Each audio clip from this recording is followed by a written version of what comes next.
Hello students, today in this lecture we are going to discuss the concept of angular momentum and the moment of inertia. Okay? So students,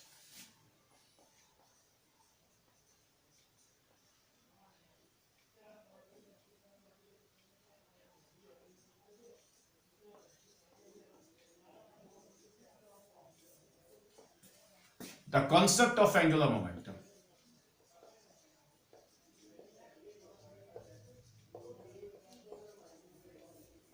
अब देखिए sir, बेटा कोई भी body rotate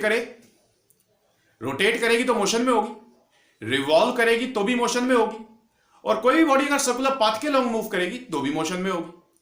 तो बेटा quantity of motion present in the body which is either rotating और revolving or moving along the circular path, okay, that quantity of motion is called angular momentum. So what is angular momentum?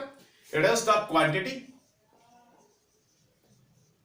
quantity of motion present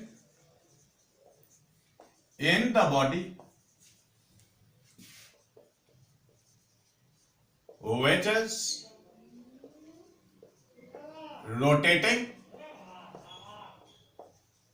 or revolving or moving along the circular path. बेटा बात समझ आ गई? तो कोई भी body अगर rotate करेगी तो बेटा सर्कुलर पाथ अगर बॉडी डिस्क्राइब करती है, रोटेट करती है, रिवॉल्व करती है, तो जो मोशन बॉडी के अंदर है उस मोशन को बोलते हैं एंगुलर मोमेंटम. अब बेटा ये एंगुलर मोमेंटम कैलकुलेट कैसे करते हैं? बड़े ध्यान से मेरी बात सुने. Late us suppose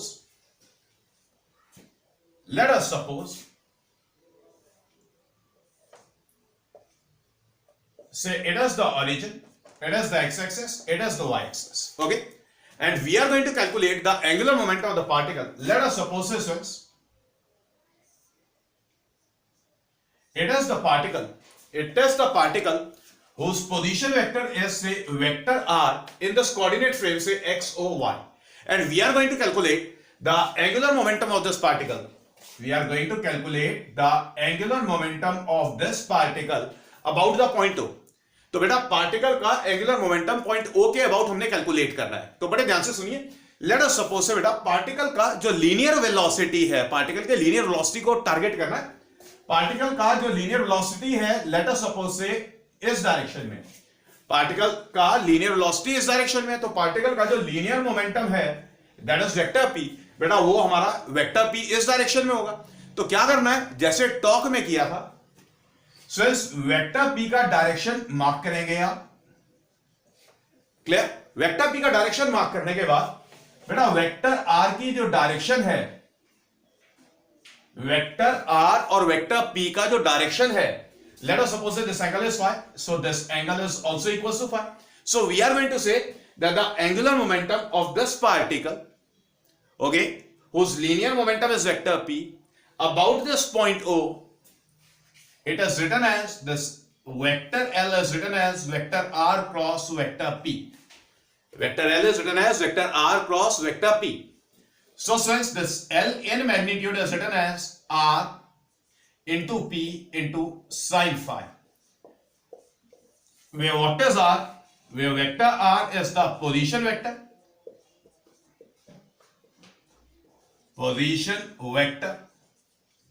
of the particle, and vector p is the linear momentum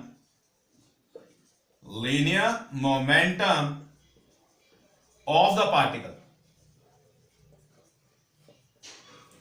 and this vector L is the angular momentum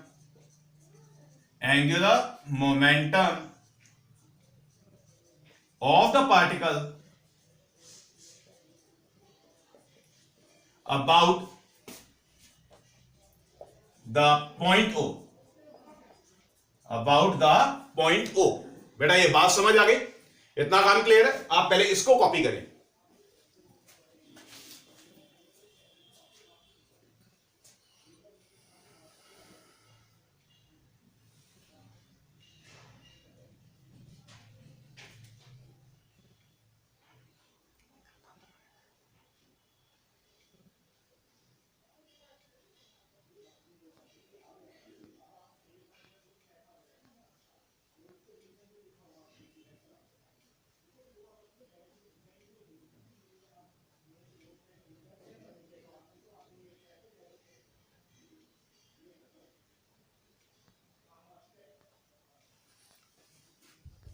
yes students, अब बड़े ध्यान से सुनिए।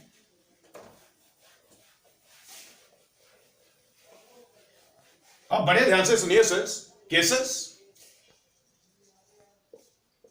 Case first, if suppose say the phi is equals to 0 degrees, if the phi is equals to 0 degrees, then vector r and vector p, they are in the same direction.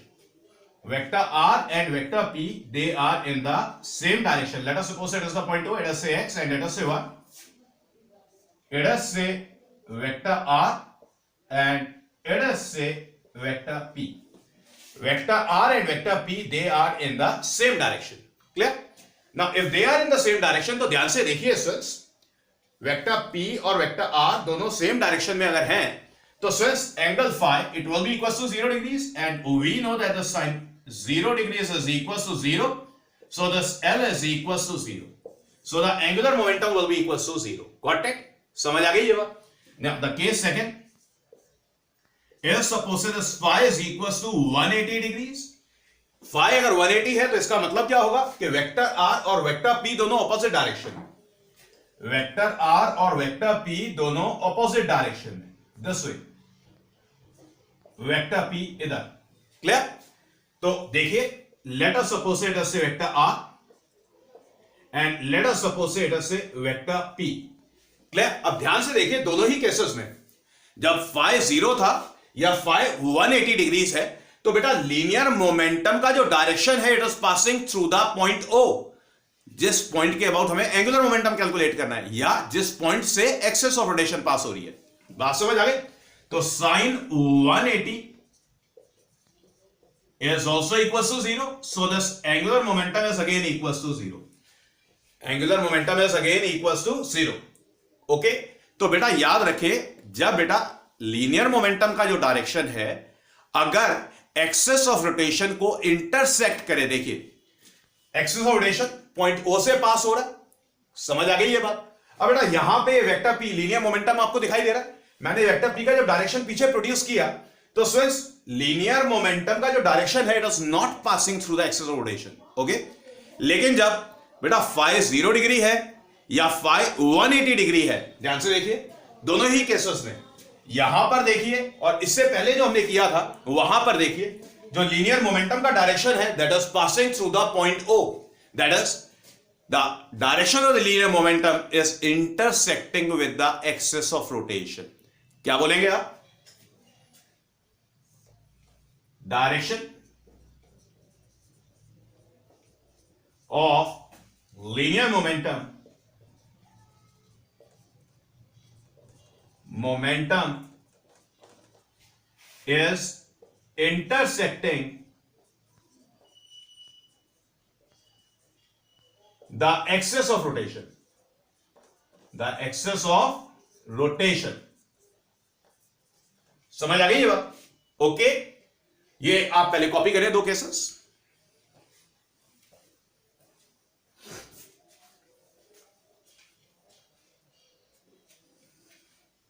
Yes friends, okay, अब ध्यान से देखिए,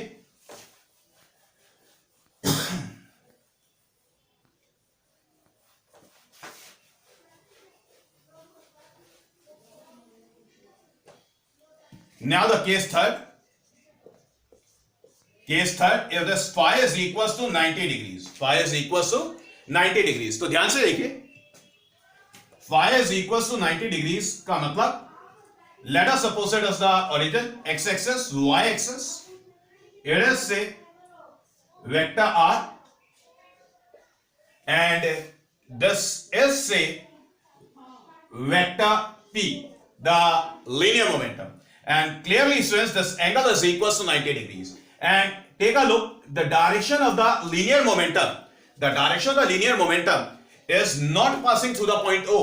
बेटा point O से axis rotation पास हो रहा है तो जो direction of the linear momentum है वो एक्सेस ऑफ रोटेशन को इंटरसेक्ट नहीं कर रही है। So in this case sin of 90 degrees is equals to 1 and the angular momentum it will be maximum and it will be equals to r into p। ये बात समझ आ गई? ओके, अब इसका एक प्रैक्टिकल एग्जांपल है, अगर बेटा कोई भी पार्टिकल सर्कुलर पाथ डिस्क्राइब करे, समझ आ गई बात? अब ध्यान से देखें, आप पहले काम करें, इसको कॉपी करें।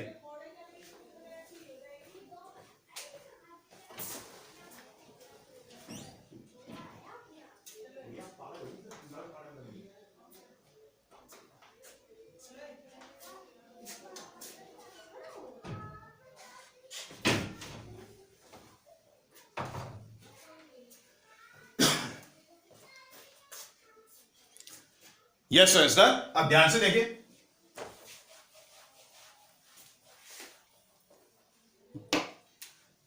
let us suppose say it is the circular path which is described by the particle and it is say the axis of rotation say AB. Clear? Axis of rotation is AB. Let us suppose this is say the particle और particle का जो linear velocity है, particle का जो linear velocity है वो हमेशा tangential होता है। तो बेटा लीनियर मोमेंटम वेलोसिटी के अलोंग मार्क किया जाएगा। अब आपको क्लियरली नजर आ रहा है एक्सिस ऑफ रोटेशन पास हो रहा है फ्रॉम द सेंटर से O, okay clear, and this R is the radius and this is the direction of the linear momentum. बात समझ आ गई? अब क्लियरली आपको दिखाई दे रहा है कि बेटा लीनियर मोमेंटम का जो डायरेक्शन है वो एक्सिस ऑफ रोटेशन के पैरेलल है, पास नहीं कर रहा है, इंटरसेक्ट नहीं कर रहा है। सो इन दिस केस जो एंगुलर मोमेंटम होगा L, it will be equals to R multiplied with P. और you can say this L is equals to R multiplied with mv. ये सिंपल सी बात है, समझ आ गई? इतना काम क्लियर हो गया? ओके, तो आप ऐसा करें, पहले इसको कॉपी करें, फिर उसके बाद एंगुलर मोमेंटम का जो मैग्नीट्यूड है एक्चुअली न्यूमेरिकल्स में, कैलकुलेशंस में या कहीं पर भी, वो कैसे कैलकुलेट करते हैं वो सिखाता हूं।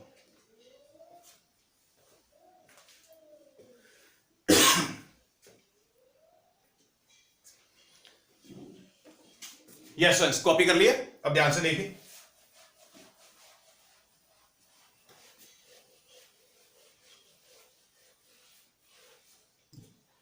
बात करते हैं मैग्नीट्यूड ऑफ एंगुलर मोमेंटम।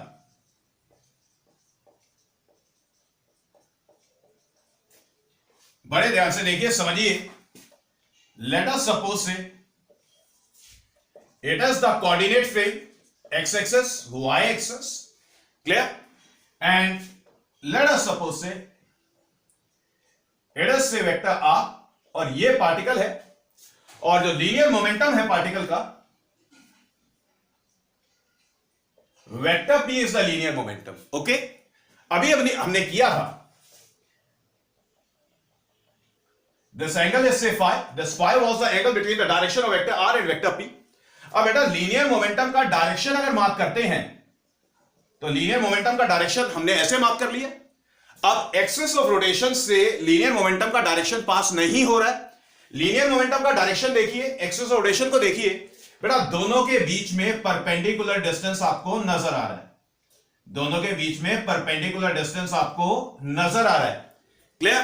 तो in magnitude the angular momentum of this particular particle, the angular momentum of this particle about this point O, it will be equal to the perpendicular distance between the direction of the linear momentum and the axis of rotation. Okay, बेटा ये perpendicular distance और linear momentum का magnitude दोनों को multiply करना पड़ेगा। So what is it? In magnitude the angular momentum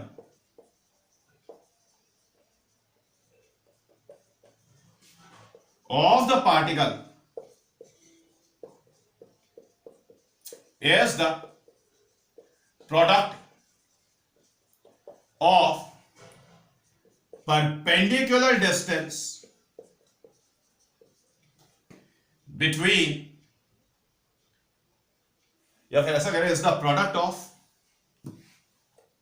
magnitude of linear momentum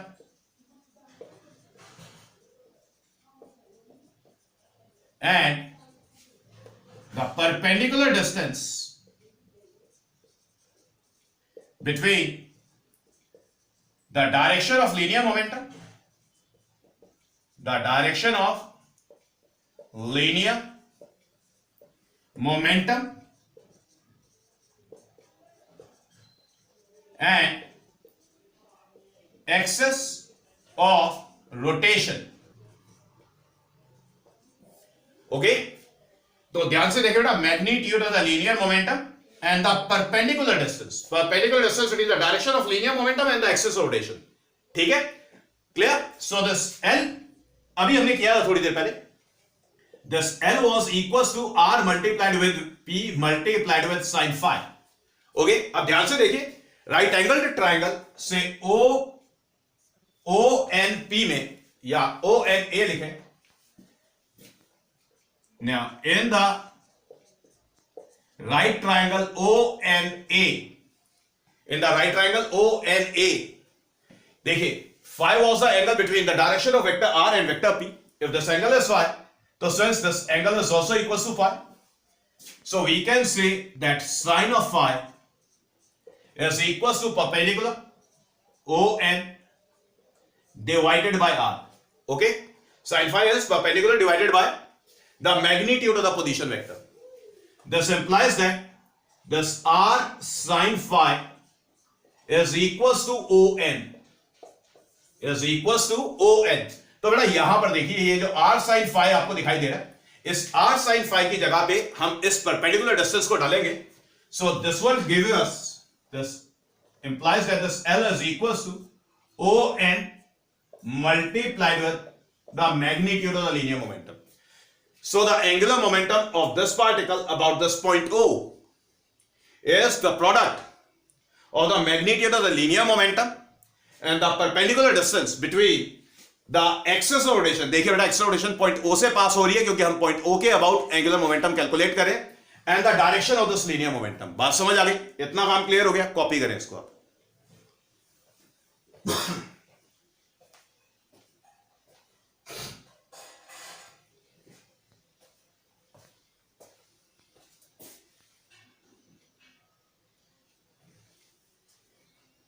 Done? Okay. Now,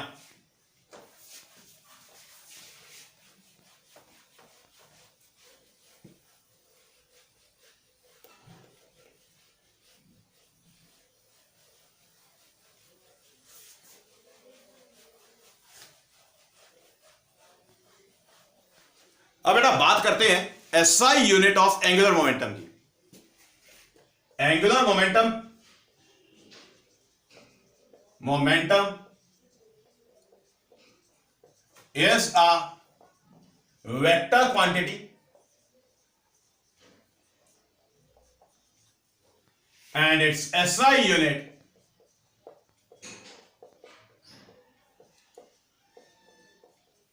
is kilogram meter square पर second. Okay, clear हो गई बात? बेटा देखिए, perpendicular distance multiplied with linear momentum था. लीनियर मोमेंटम का SI unit kilogram metre पर second, perpendicular distance का metre.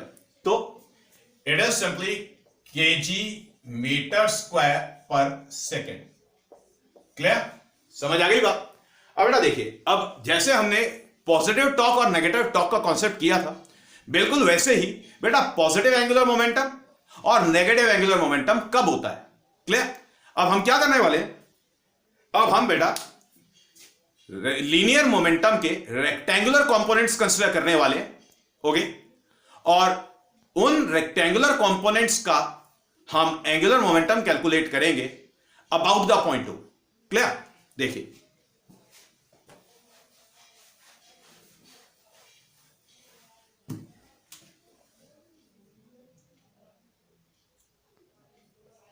concept of positive and negative angular momentum.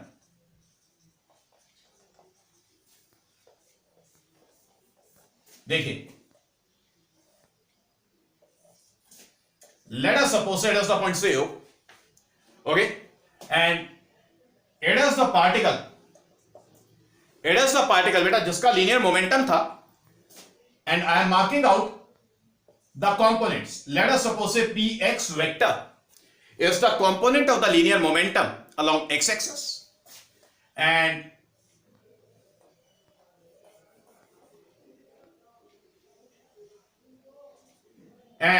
vector py is the component of the linear momentum along y axis. Let us suppose say point A is the position of the particle and x, y they are the coordinates of the point P. तो students ये वाला figure पहले copy करना है. Considerations मैं लिखवा रहा हूं, आप नोट कर लें पहले. Consider the particle having the linear momentum vector p, full stop.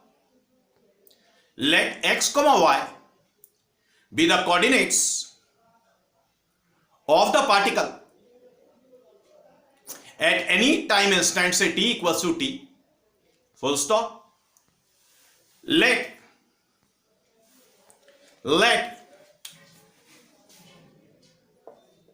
vector p is written as say p x I cap plus say p y j cap.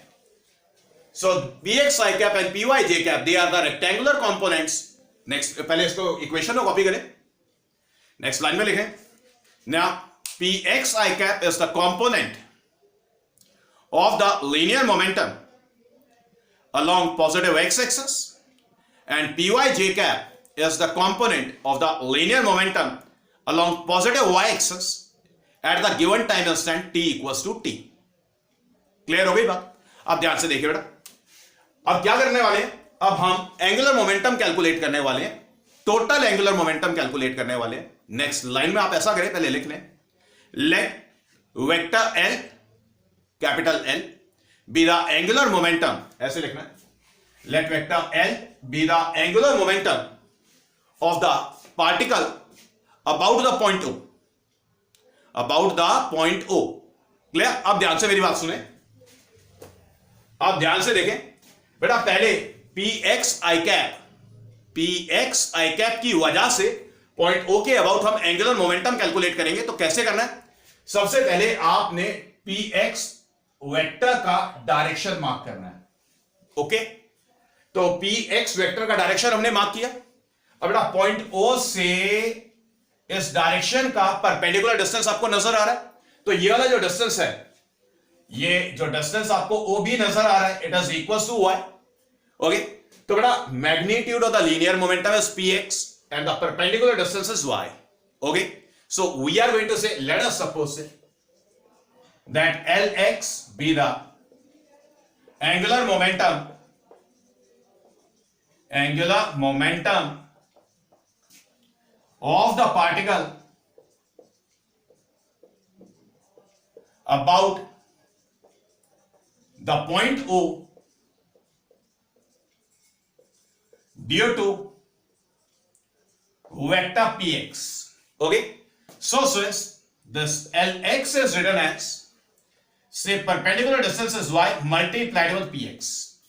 Y multiplied with px, perpendicular distance multiplied with the magnitude of the component of the linear momentum.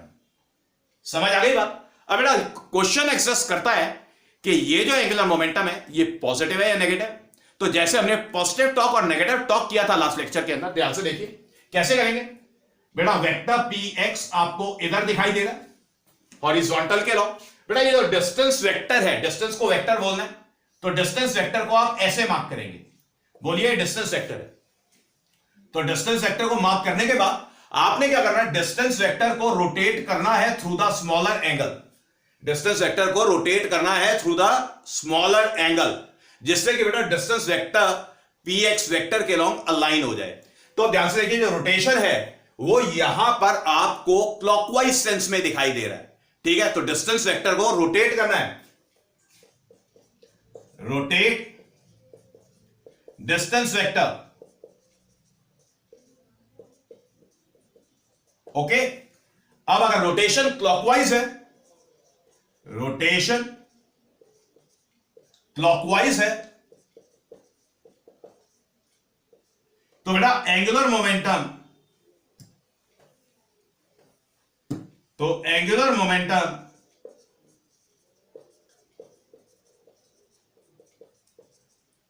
Is negative. Clear? तो students इसकी वजह से this lx is written as negative of y multiplied with px. lx is written as negative of y multiplied with px. Clear? अब बिल्कुल ठीक इसी तरीके से बेटा वेक्टर पी वाई कॉम्पोनेंट की वजह से एंगुलर मोमेंटम कैलकुलेट करेंगे पार्टिकल का अबाउट द पॉइंट 2। ठीक है, अब आप ऐसा करें, पहले इसको कॉपी करें।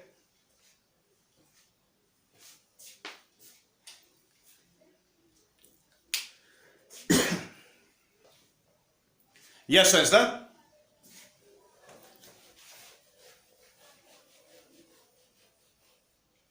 Now let us suppose say Ly be the angular momentum of the particle about the point O due to vector Py. Okay, Ly be the angular momentum of the particle about the point O due to vector Py. तो students अब Ly की बात करें, मतलब Py component का angular momentum calculate करेंगे about the point O। तो क्या करेंगे स्टूडेंट्स, डायरेक्शन मार्क करेंगे। डायरेक्शन मार्क करने के बाद परपेंडिकुलर डिस्टेंस मार्क करेंगे। जो परपेंडिकुलर डिस्टेंस होगा ये x होगा। It is say OB, let us call this point as the point C। So since we are going to say that this Ly is written as perpendicular distance is x multiplied with the magnitude of the linear momentum that is say Py। Okay, अब फिर से वही काम करना है बेटा, vector Py का direction mark करें, डिस्टेंस वेक्टर मार्क करें ऐसे। अब डिस्टेंस वेक्टर को रोटेट करें। रोटेट जब आप कर रहे हैं थ्रू द स्मॉलर एंगल, तो जो रोटेशन है वो एंटी क्लॉकवाइज सेंस में दिखाई दे रहा है। रोटेशन अगर एंटी क्लॉकवाइज सेंस में दिखाई दे तो एंगुलर मोमेंटम पॉजिटिव होगा। Rotate the distance vector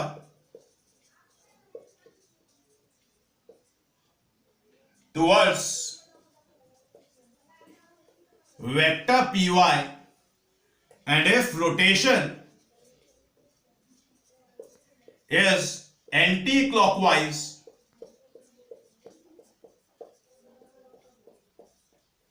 then angular momentum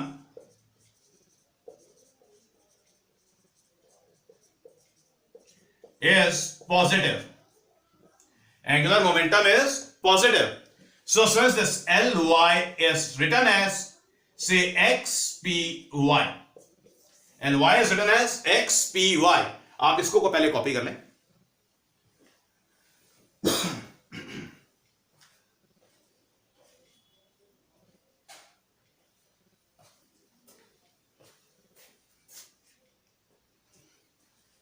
yes sir, अब बड़े ध्यान से सुने।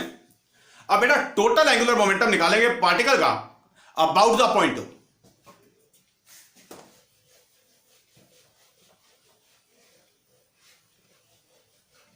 Now we are going to say, let us suppose say vector L be the angular momentum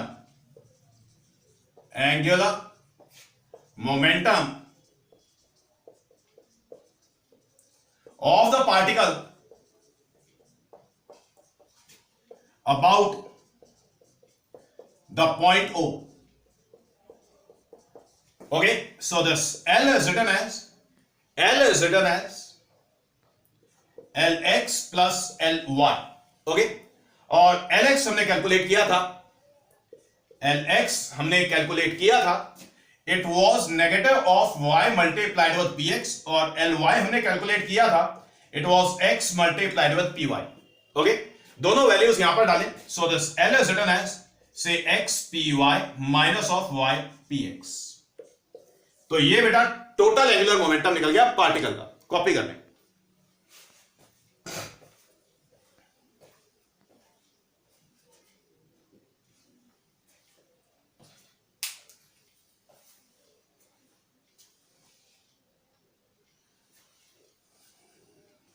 Yes, sir. Now,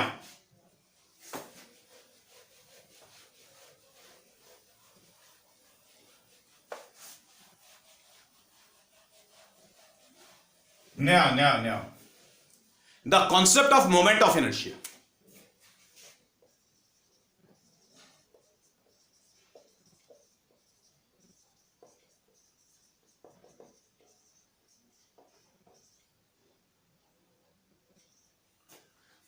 concept of moment of inertia, बड़े ध्यान से देखिए बेटा, कोई भी पार्टिकल हो जो किसी भी एक्सिस के अबाउट रोटेट कर रहा हो, for example let us suppose से It is the circular path which is to be described by this particular particle, and the axis of rotation is say AB, which is passing through the point say O. Clear?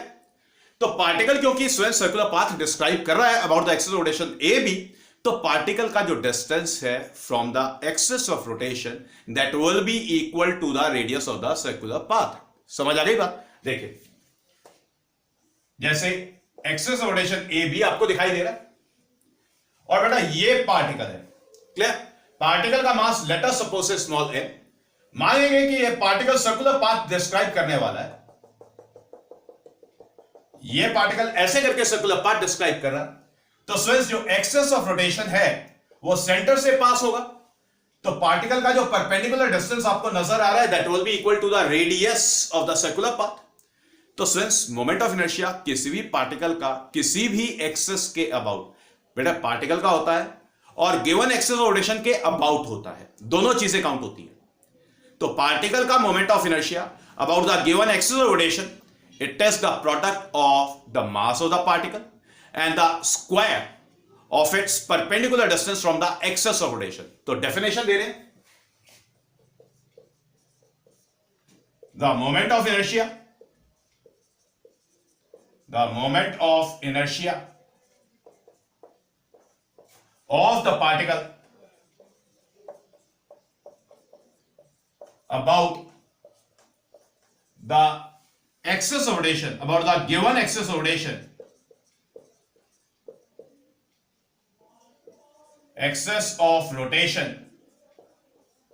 is the product of its mass and the square of its perpendicular distance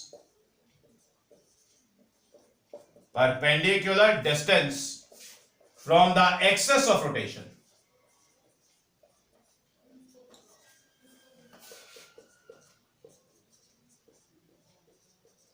okay, तो बेटा moment of inertia को capital I से denote करेंगे and it will be equals to the product of mass and the square of its perpendicular distance from the axis of rotation.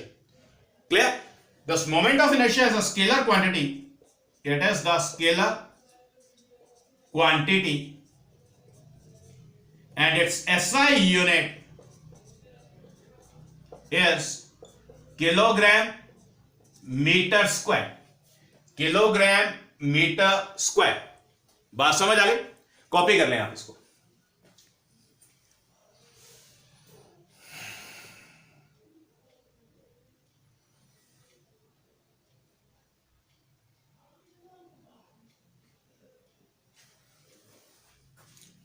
Yes sir.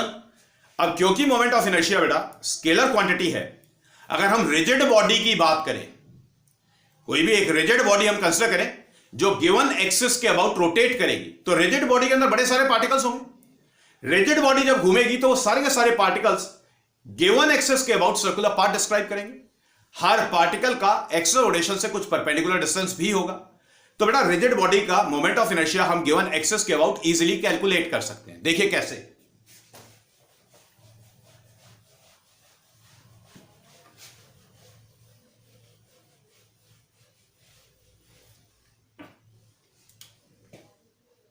moment of inertia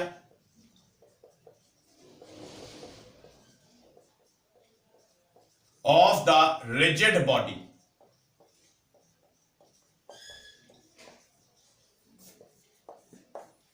let us suppose students it is the axis of rotation से AB. ये axis of rotation AB है और ये कोई भी एक rigid body है जो AB के about rotate करेगी. तो बेटा rigid body is made up of large number of particles. बेटा फर्स्ट पार्टिकल का मास m1 मान ले, सेकंड पार्टिकल का मास m2 मान ले और लास्ट वाले पार्टिकल का मास mn मान ले. ठीक है? तो बेटा जब ये रिजिड बॉडी इस एक्सिस AB के अबाउट रोटेट करेगी तो सारे के सारे particles different circular path describe करेंगे. सारे particles different circular paths describe करेंगे. हर पार्टिकल का हर पार्टिकल का एक्सेस ऑफ रोटेशन से परपेंडिकुलर डिस्टेंस होगा जो कि रेडियस के इक्वल होगा, radius of the circular path traced by the individual particles. तो बेटा ये जो परपेंडिकुलर डिस्टेंस है इट इज से r1, ये जो परपेंडिकुलर डिस्टेंस है इसको r2 बोलते हैं, और ये वाला जो परपेंडिकुलर डिस्टेंस है इसको rn बोलते हैं। Clear? Now let us suppose से पहले ये वाला फिगर आप कॉपी करें।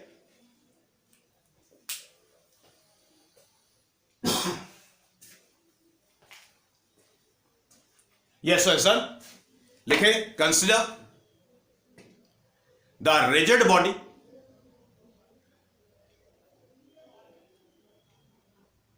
rotating about the axis of rotation AB, full stop. Let m1 small m लिखे, let m1 comma m2 comma dot dot dot up to mn be the masses of the different particles of the rigid body which describes the different circular paths having the radii r1 small r लिखें, r1 comma r2 comma dot dot dot up to rn about the axis of rotation AB, full stop. Next line में लिखें, let capital I be the moment of inertia of the rigid body. तो ध्यान से देखिए बेटा देखिए, first particle का जो मोमेंट ऑफ इनर्शिया है that is suppose say I1 it will be equals to m1 r1 square. Second particle का जो मोमेंट ऑफ इनर्शिया होगा that is say m2 r2 square. इसी तरीके से हर पार्टिकल का जो मोमेंट ऑफ इनर्शिया होगा in is written as say mn multiplied with this rn का square. And if suppose say I is the moment of inertia of the rigid body, then this I it will be equals to I1 plus I2 plus dot dot dot up to In. मतलब हर particle का moment of inertia आपने add करना है। So since this I is written as m1 r1 square plus m2 r2 square plus dot dot dot up to mn rn square. तो बेटा rigid body का moment of inertia का ये expression clear. तो students हमने क्या किया है, जब रिजिड बॉडी का मोमेंट ऑफ इनर्शिया निकाला है तो हमने एल्जेब्रिक सम लिया है of the product of the individual masses and the square of their perpendicular distance from the axis of rotation. बात समझ आ गई? So students, अगर रिजल्ट को जनरलाइज करना है तो we can say that this moment of inertia I is equals to summation of I equals to 1 to n, पहले वाले से लेके लास्ट वाले तक it is mi multiplied with this ri का स्क्वायर। तो students ये जनरलाइज्ड रिजल्ट है मोमेंट ऑफ इनर्शिया का। ओके, कॉपी करिए इसको।